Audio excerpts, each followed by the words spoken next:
તો જય માતાજી મિત્રો, આજે અમે તમને બતાવશું અમારી વાડી। તો અમે તો વાડીના રસ્તે ચડી ગયા હતા અને ગાડું થઈ ગયું હતું ઊભું।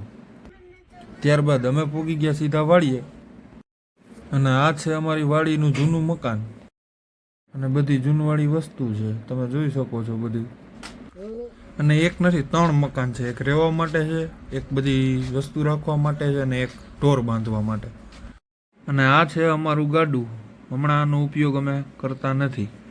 અને આ છે અમારું ટ્રેક્ટર, હાલતું નથી, એથી વધારે તો આ બંધ પડ્યું હોય। આ છે અમારા વાછડા, આ ખાવાનું જ કામ કરે, બીજું કાંઈ કામ કરતા નથી। આ કુંડી તો હાવ તરીએ પડી હતી, પછી કર્યો તો મેં વાલ ચાલુ કરી દીધો અને માંડ્યું પાણી આવવા। અમે વાવી ત્યાંમાં માંડવી કાઢી નાખી, એટલે ખાલી પટ પડ્યો છે હવે। તો મિત્રો, હવે તમને કૂવો બતાવશી। આ છે પાઇપ, કૂવામાંથી પાણી આવે। આ છે સબસ્ટેશન,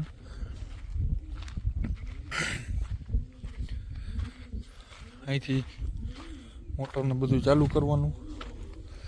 અમને ખોલીને બતાવી દો।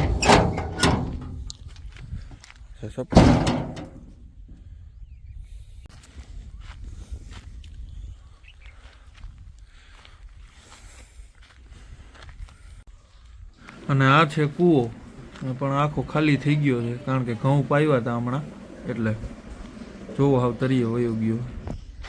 ઘઉં ઊભા છે, હજી થયા નથી, રોજડા હક કરતા નથી, એટલે લાઇટું ગોઠવવી પડે છે। આ છે જામફળ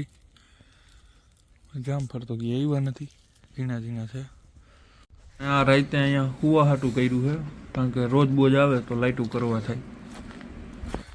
અને આ ખૂણાથી ઓલા સામેના ખૂણા સુધી ઘઉં ઊભા। આ છે બધાય સીણા, હજી તો ઝીનકા કાંઈ આવ્યું નથી ફાલ। આ ખૂણાથી લઈને આખા કટકામાં સીણા ઊભા। અને આ છે અમારું હાથી, આનો તો કંઈક જ ઉપયોગ કરીએ અમે। અને આ છે અમારી પવનચક્કી, પવન આવે તો ફરે।